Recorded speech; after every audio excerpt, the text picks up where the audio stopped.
दोस्तों आज की कहानी एक ऐसी महिला की है जिसने अपने जीवन में बहुत सारे उतार चढ़ाव देखे। दरअसल आपको बता दें, लास्ट में उसे भीख मांगते हुए रेलवे स्टेशन पर पाया गया। सीमा की शादी राकेश से होती है और राकेश बहुत ही अच्छा लड़का था और दोनों का रिश्ता बहुत ही अच्छा था। दोनों एक दूसरे को समझते थे और बहुत ही प्यार करते थे। दोनों एक साथ रहते थे। फिर आखिर हंसते खेलते परिवार में क्या कुछ हो गया जिसकी वजह से दोनों एक दूसरे से अलग हो जाते। इस पूरी वीडियो में हम आपको बताने वाले हैं, तो वीडियो को अंत तक वॉच करें जिससे इस घटना के बारे में अच्छे से आपको जानकारी हो सके। इस घटना से आपको भी बहुत कुछ सीखने को मिलेगा। तो वीडियो शुरू करें इससे पहले एक निवेदन है, वीडियो को छोटा सा प्यारा सा लाइक कर चैनल को सब्सक्राइब करना बिल्कुल भी ना भूलें। जैसा कि हमने आपको बताया ही कि सीमा का राकेश के साथ शादी होती है और दोनों का हंसता खेलता परिवार होता है और दोनों का कुछ साल बीतने के बाद एक बच्चा होता है और दोनों एक दूसरे से बहुत ज़्यादा प्यार करते हैं। फिर धीरे धीरे समय बीतता है, राकेश अपने जीवन में आगे बढ़ता है, यानी कि उसका जो कारोबार था वो तेज़ी से आगे बढ़ने लगता है। और फिर वहीं दूसरी तरफ सीमा घर की जिम्मेदारियों को समेटने में जुड़ जाती है। फिर कई साल बीतते, यानी कि 2-3 साल बीतने के बाद शादी के सीमा को लगने लगा कि अब राकेश शायद उसकी भावनाओं की कद्र नहीं करता। तो वहीं दूसरी तरफ राकेश भी यह समझने लगा कि उसकी सफलता को नहीं समझ पाती है उसकी पत्नी यानी कि सीमा।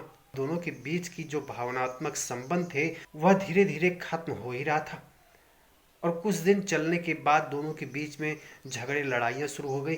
फिर देखते देखते दोस्तों दोनों एक दूसरे से बात भी करने को राजी नहीं होते थे और फिर दोनों की खामोशियाँ कहीं न कहीं एक दूसरे को बहुत दूर लेकर जा रही थी।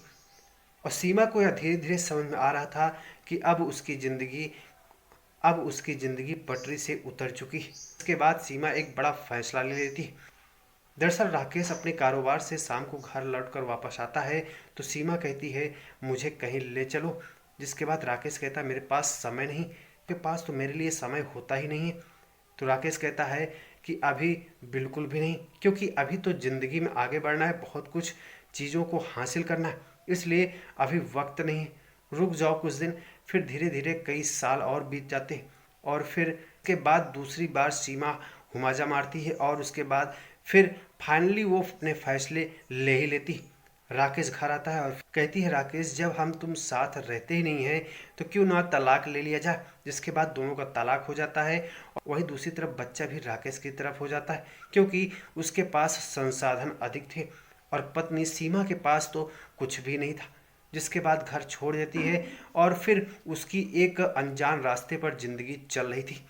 फिर कुछ दिन वो परिश्रम करती है, फिर उसके दोस्त मिलते हैं, भी उसकी मदद के लिए हामी भरते, लेकिन वो अपने दोस्त से भी मदद नहीं लेती क्योंकि उसकी स्थिति ही ऐसी हो गई थी, उसे शर्म आ रही थी कि अपने दोस्त से मदद मांगने में। जिसके बाद दोस्तों सीमा की स्थिति दिन पर दिन खराब होती चली जा रही थी, यहाँ तक कि उसके अपने हाथ पैर भी साथ नहीं दे रहे थे क्योंकि वो इतनी नकारात्मक चीज़ों से घिर चुकी थी कि अब उसके अंदर हिम्मत नहीं थी लड़ाई लड़ने की, ज़िंदगी में आगे बढ़ने की।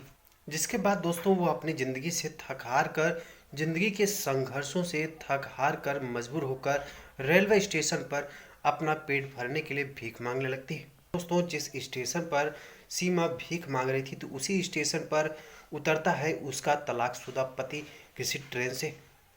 और जब वो जा ही रहा था कि उसकी अचानक से नज़र पड़ती है सीमा पर, फिर वह हैरान हो जाता है और फिर उसे लगता है कि ये तो मेरी पत्नी सीमा की तरह है। अब ज़रा सोच कर देखिए दोस्तों, अगर आपकी पत्नी कहीं भीख मांगते हुए स्टेशन पर मिल जाए तो आपको कैसा लगेगा। यह बहुत ही दुख भरी घटना थी। जिसके बाद राकेश धीरे धीरे उसके पास जाता है और फिर पूछता है क्या तुम सीमा हो। वो कहती है नहीं, जबकि वो पहचान चुकी थी कि ये राकेश है, लेकिन वो अपनी पहचान छुपा रही थी। लेकिन कहता है नहीं तुम सीमा ही हो। लेकिन कहती है फिर से कि नहीं मैं सीमा नहीं हूँ।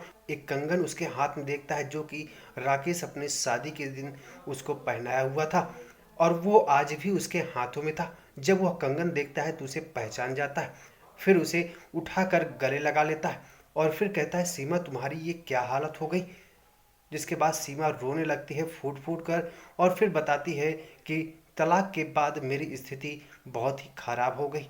मैं कहीं की भी नहीं रही। मुझे अपने पेट पालने के लिए मजबूरन स्टेशन पर भीख मांगना पड़ा। तो दोस्तों, यह पूरी घटना उत्तर प्रदेश के कानपुर की है। मिलते हैं अगली सच्ची घटना के साथ। तब तक के लिए वीडियो को छोटा सा प्यारा सा लाइक कर चैनल को सब्सक्राइब करना बिल्कुल भी ना भूलें।